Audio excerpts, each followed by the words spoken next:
Stargate, a novel by Dean Devlin and Roland Emmerich. Chapter 8, Military Intelligence. Daniel didn't stay to hear the screaming. In a flash, he was upstairs hunting the clean white corridors for General West. Instead, he caught O'Neill coming out of the conference room. "Just what in the hell do you think you're doing?" Daniel was ready for a fight. "Is that the Army's idea of loyalty? You pen these people up in the ground for months, and then, just when it gets exciting, you fire them?" O'Neill hardly heard what Daniel had said. He had too much on his mind after his meeting with General West, and besides, he didn't particularly care one way or the other about the science staff. All he wanted to do right now was get back to his office and think about tomorrow. "Dr. Jackson," O'Neill said, trying to calm him down, "thank you for your contribution to the mission. When there is more to report, we'll be in touch." "You said mission. Are you going through?" O'Neill fired a look at Daniel that said, "Back off," and growled. "All pertinent information will be released at the appropriate time." "And who's going to make that decision? The Pentagon?" "Military intelligence," O'Neill said. "Now there's a contradiction in terms." "You don't know how right you are," and O'Neill continued down the hall. "Do you really think you'll be able to keep this thing quiet? I'll bet the scientific community would want to know about this." That wasn't something O'Neill could ignore. He wheeled around and moved carefully back toward Daniel. There was something incredibly menacing about the man. Daniel's throat was suddenly dry. He gulped. "Well, Professor, who's going to tell them? Everyone else on the staff has signed a secrecy oath except you." Coming toe-to-toe with Daniel, O'Neill asked with mock courtesy, "Are you going to tell them, Professor Jackson?" Inwardly, Daniel was on the verge of wetting his pants, but he struggled to remain calm and dry on the outside. Something about O'Neill told you that he could kill you 8 different ways with his eyebrows. Not only that he could, but in the right circumstances that he definitely would. Refusing to be intimidated, Daniel came right back at him. "If I have to? Yes, of course." "Go ahead." O'Neill's words were full of contempt. "But do yourself a favor. When you're on that bus back home tomorrow and you stop off to pick up some of that crap junk food you're always eating, grab the latest edition of the National Enquirer and read the story about the space alien baby born with the head of a frog and the body of a man. And when you're done reading, ask yourself if you believe it." Daniel thought for a moment about how he could prove to the world that the U.S. military had an ancient Egyptian space travel device buried deep inside a Colorado mountain. But even before O'Neill had gotten to the point of his story, Daniel knew how hopeless it would be for him. No one would believe him, especially coming from him. "Is there anything else, Professor?" Daniel thought a moment and realized he better try another tact. "Please keep me on this mission. I've spent the better part of my life studying languages, ancient Egypt, archaeology, exactly the things this project is all about." "I appreciate that," O'Neill replied, "but the decision has been made." Well, if pleading wouldn't work, Daniel decided to get pissed. "I've gambled my reputation and dedicated my life to this. What have you dedicated your life to, Colonel?" O'Neill started to answer, but then caught himself. He gave Daniel a cold, dismembering stare and said, "Pack your bags and get off the base." "Hold on, Jack. I think we're going to need him." Both O'Neill and Daniel spun to see General West leaning out the door of the conference room. He waved both men down the hall and into the room. When Kowalski hit the lights 2 minutes later, Daniel and O'Neill were sitting next to each other in the dark, watching television. West had ordered them to sit down and study the decoded imagery the probe had beamed back through the gate. The probe's camera panned across the surface of a large interior stone wall and kept moving until it showed a brightly illuminated circular form, another Stargate. "Freeze and enhance," General West commanded. The general's assistant, Lieutenant Anderman, was stationed at the disc player. A communications technology specialist, he digitally corrected the image and then zoomed in on the details of the ring. Fascinated, Daniel stood and walked to the screen. These markings, they're different. That's why I wanted you to see this, said the general. Lieutenant Anderman narrated over the image.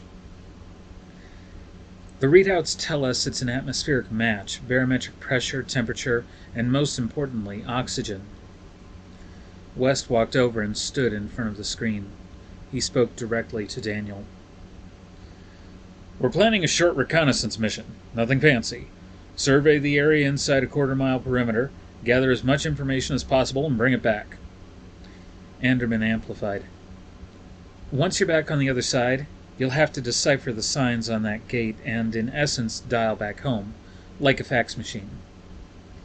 But here's the thing. West squatted down eye to eye with Daniel. I'm not going to send our men over there unless I'm sure I can bring them back. The question is, can you do it? Daniel had another idea. Why not try re-establishing the contact from this side? Because, O'Neill explained, once our team goes through, the entire silo will be evacuated and sealed. We don't know what might come through from the other side. Now Daniel understood not only why the soldiers had surrounded the Stargate as the probe was going through, but why this whole operation was located in such an unlikely spot. Daniel looked up at the ceiling. Every fiber of his body was urging him to say yes, to promise the general anything he wanted to hear in exchange for being able to visit the place he had seen through the static on the video screen. It suddenly seemed to him that his whole life had been a preparation for exactly this moment, when he would embark upon a dangerous voyage to an unknown and forgotten land. If he didn't go, the story of his life wouldn't make any sense. But what about the others? He looked at O'Neill, and especially at the good-natured Kowalski. He couldn't put their lives at risk just to satisfy his curiosity. His moment had finally arrived, but now the stakes were too real, too high. He looked once more at General West, who raised his eyebrows in question. Yes, I can do it, Daniel said with resolve. Are you sure? Positive. West nodded, then looked at each of the soldiers in the room one by one. When they had all signaled their agreement, West decided, Fine, you're on the team. You have tomorrow at 0600 hours.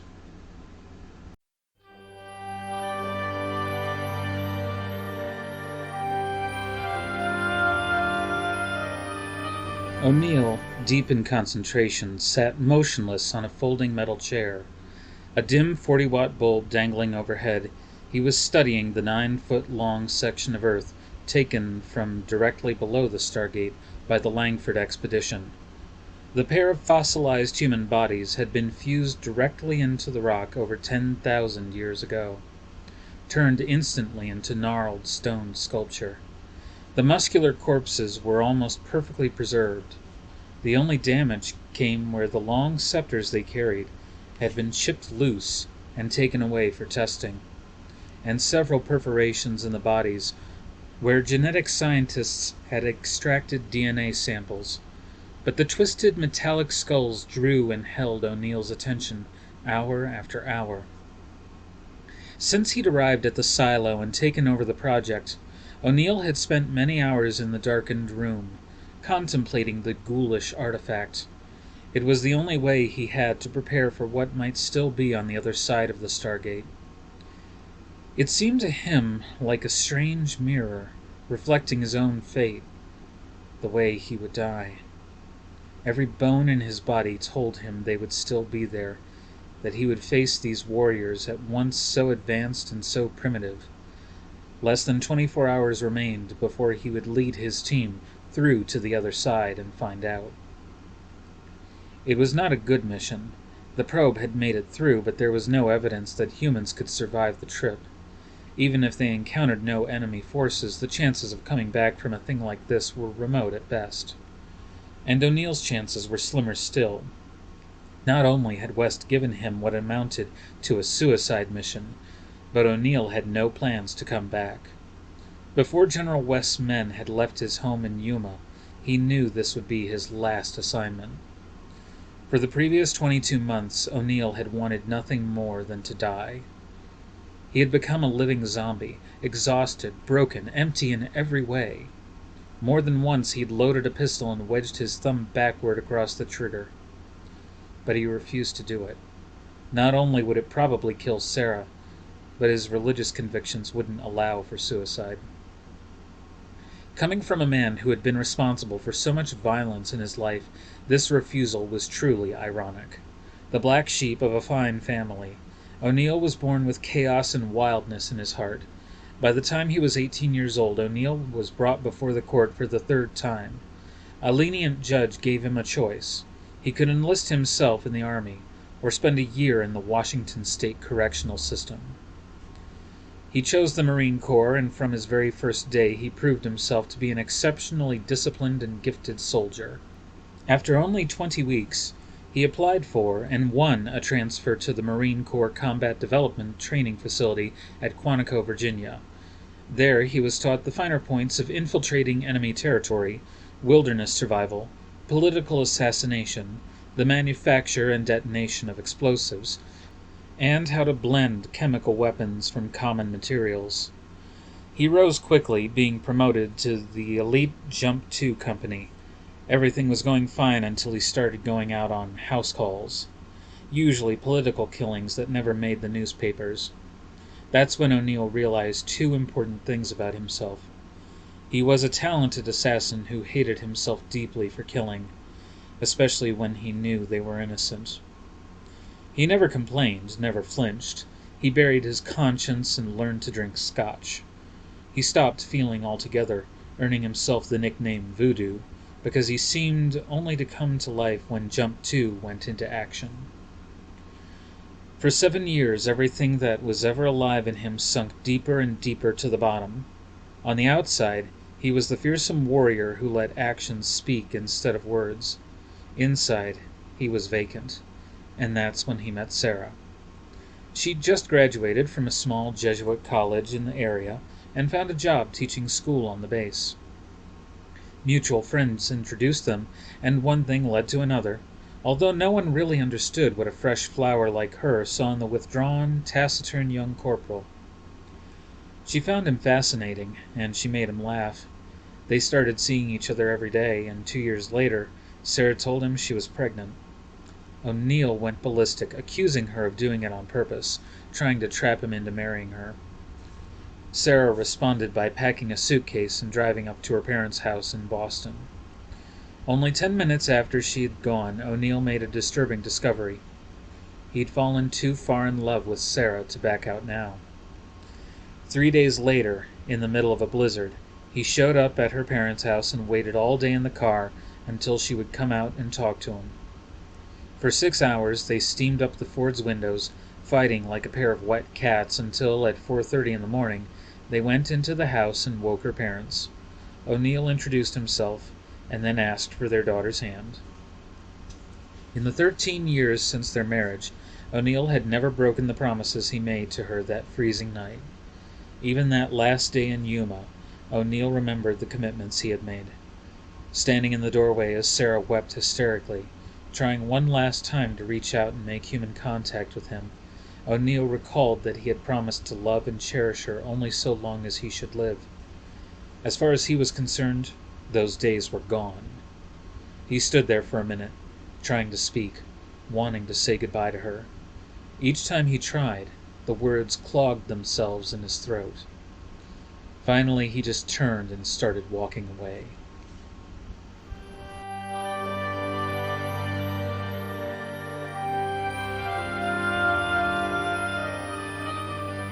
By the time West found him sitting in the dimly lit refrigerated room, O'Neill had already been there for half an hour, staring at the crushed figures. O'Neill theorized that when the gate was buried in stone, these two creatures must have tried to beam through.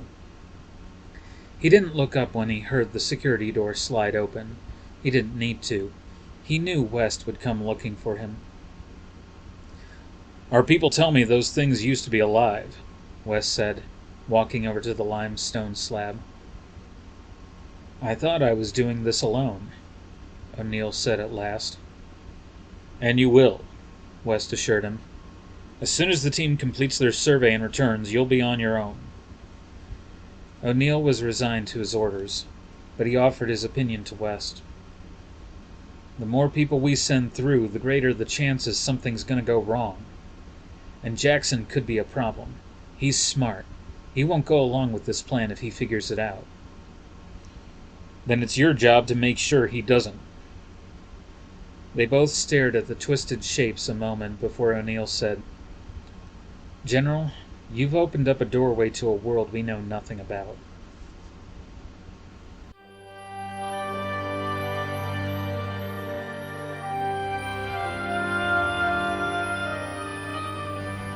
All afternoon and well into the evening, the antiseptic corridors of the Silos office complex resembled a college dormitory on the day after final exams. All the doors stood open, crates of books and trunks of personal belongings littered the hallways where the departing residents said their goodbyes. A few were angrily discussing ways to get back onto the project, but most were simply sad to be leaving and uncertain about what the future would hold. Because he was such a wild card to begin with, no one thought it strange that Daniel wasn't packing fast enough to make the last shuttle down to the Denver airport. Then, after Shore and Myers had stopped by to say their goodbyes, Daniel shut his door and started to get ready. Kowalski had issued him a set of olive green combat fatigues. He was doing up the last button when the door opened. It was Catherine. She looked tired. I thought you didn't like to travel, she said with a weary smile. I got over it. It was good to see her. Daniel had worried about what Catherine would think when she heard he was part of the mission. He hadn't known her long, but he liked and respected her a great deal, and wouldn't have betrayed her for the world. She found the nearest available chair and sunk into it, relieved to be off her feet. Listen, she began in her pleasant British accent. We think the trip through the ring shattered some of the instrument glass on the probe.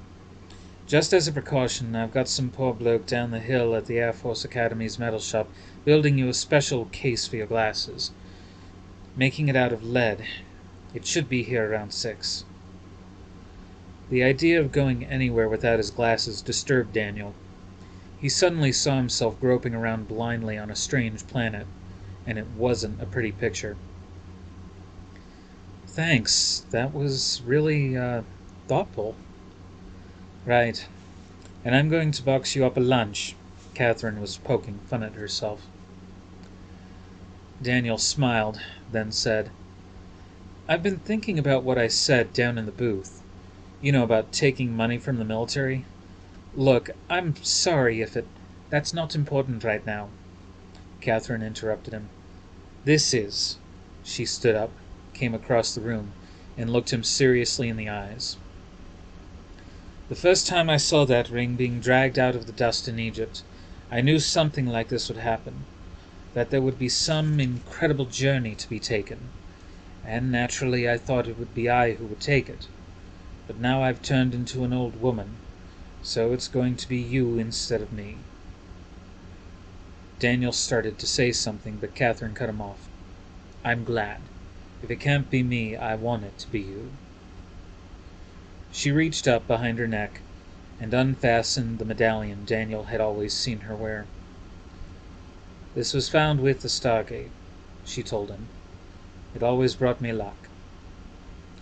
Daniel took the ancient bronze disc and turned it over in his hands, inspecting the engraving work.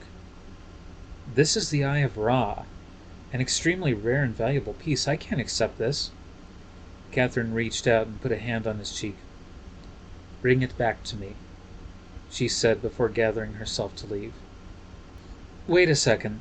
Daniel hurried over to his computer and picked up the ancient figurine of the Egyptian woman. You were right. This piece is from the 14th century BC. Take care of her for me. Catherine smiled and accepted the bronze statuette. Then, on her way out the door, she called back to him. Bon voyage. Daniel sneezed as she walked out the door. Chapter 9. The Evacuation. The away team was scheduled to rendezvous outside the silo at 5:45 a.m. Kowalski, responsible for the final equipment check and issuing last-minute instructions, arrived early and found, to his surprise, Daniel sitting in the hallway reading a book. Too nervous to sleep, he'd spent most of the night poring over the most ancient hieroglyphs he could find, pre-First Dynasty stuff, memorizing as much as he could. Scattered around him on the floor was an hour's worth of the mess Daniel generated wherever he went. "Jackson, where do you think we're going? To a library? Get this stuff cleaned up." Kowalski, keyed up and combat-ready, expected Daniel to jump when he gave an order. Daniel, on the other hand, had no intention of taking orders from some testosterone-swollen, army-educated grunt who couldn't possibly understand how crucially important these hieroglyphs might turn out to be. He looked up at the lieutenant with eyes puffy from a long night of photophobia, commonly known as travel allergy, and calmly blew his nose. Kowalski, pissed off, decided not to argue. He tossed Daniel a big envelope and went on to his next task. The envelope contained the thin lead sheath to protect his glasses from the ring's vibrations. There was also a note from Catherine that read, "Didn't I promise to pack you a lunch?" At the bottom of the envelope he found 5 jumbo Fifth Avenue bars. 2 more soldiers reported to Kowalski. They were Ferretti and Brown, faces Daniel remembered from the morning he drove onto the base. Ferretti, living up to his name, was a restless man with bushy eyebrows who couldn't seem to keep still. He was perpetually hyper, always digging through his pockets, looking around in all directions, investigating everything. He seemed to be the best of friends with Brown, even though they couldn't have been more dissimilar. A calm, slow-moving kid with a Mississippi accent who chuckled at every stupid wisecrack Ferretti made. He didn't seem to be cut out for the mission. Daniel couldn't have guessed from looking at him that he was an accomplished atmospheric physicist, a dynamite blues guitarist, and, like Daniel, an alumnus of Berkeley. In fact, Daniel would never learn much of anything about either of them, largely because they had closed ranks and were determined to give him the cold shoulder. The rumor circulating around the base was that Jackson was an uppity civilian with political connections who had somehow gone over the heads of West and O'Neill, forcing his way onto the squad. No self-respecting military man was going to fraternize with him. The unspoken plan was for everybody to make life as hard as possible for him. Daniel took the clue and returned to his reading. At 5:44 and 45 seconds, O'Neill turned the corner. He drew extra attention because he was wearing a black beret. 6 soldiers snapped into an inspection line, offering the colonel a precision salute. Daniel, the 7th, shuffled into place at the end of the line, vaguely trying to fit in. O'Neill, as serious as a corpse, asked the assembly a single question. "Does anybody want to say something before we go?" There was no reply. The colonel stepped down the line, looking into each of the soldiers' faces, deep into their eyes, when "Achoo!" Everyone present turned down the line to look at Daniel, who was wiping his nose with some of the toilet paper he'd stolen from the latrine. "All right, then, let's move out." And O'Neill pushed through the doors leading into the booth. Unlike the day before, when the booth had a technician for every monitor, this morning there were only 2 men inside, Technician Story and 1 other. The rest of the science team had either been evacuated or were in the process of going. General West wasn't kidding. He wanted the silo completely sealed before the away team stepped through the Stargate. With a nod, O'Neill signaled that they were ready. Speaking into a microphone so the remaining workers out in the silo could hear, Story made the announcement. "Initiating the commencement sequence." As the away squad trooped past him, Story eyed the last man in line, Daniel. The technician felt, as did most of the scientific staff, that while he was glad at least one of them was going along, He wished to hell it didn't have to be Daniel, a Johnny-come-lately to the project, who most of them considered an annoying, arrogant little crap. Thus it was with mixed emotions that Story offered Daniel the thumbs-up signal as he marched past. The squad entered the silo and gathered at the base of the ramp that led to the center of the ring. "Permanent cameras on!" called a voice over the loudspeakers. Daniel licked his lips and tried to swallow, realizing that his mouth had gone completely dry. Was he really going to go through with this? He knew the probe had arrived intact, but he wasn't made of metal. What if something went wrong? What if the Stargate couldn't reassemble personalities? From this angle, the ring looked even bigger and much, much more dangerous. The entire group stood petrified and silent as the technicians made some final adjustments to their computers. Then Story's voice came over the speakers, booming through the room, calling out the coordinates. "Left 11.329. And then, after the ring had spun to the section showing Taurus, "Right 148.002. Spinning serpents kaput to the registered clamp. Daniel felt his stomach rise to his throat as the eerie harmonics started to issue from the ring. The individual light beams trickled out of the quartz jewels and slowly blended into the delicate, shimmering energy field. As the seventh symbol was wheeled to the top, and the rumbling sound coming from the ring shook everything in the silo, the group stepped well away from the ring.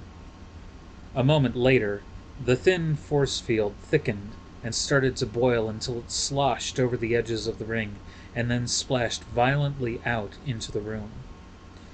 It hovered there for a split second, defying all laws of gravity, before being vacuumed savagely back through the ring and out the other side to create the ghostly tunnel of light, the circular waterfall speeding away through the wall of the silo.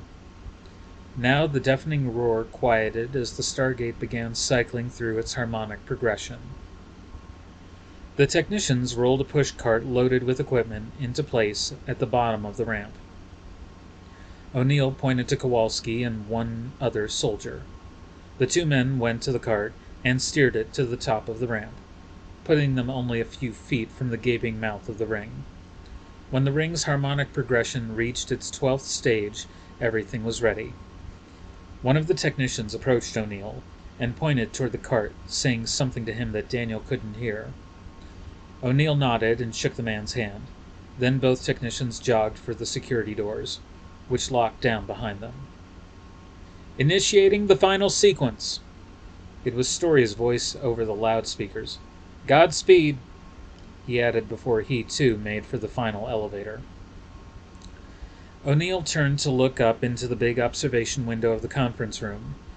Daniel followed his glance up and saw General West pick up a telephone hookup that ran to speakers in all parts of the silo. "Final evacuation," he said, and approached the bay window. Looking down on the men, he offered them a simple salute, then turned for the exit as the window's shielding wall slowly slid closed.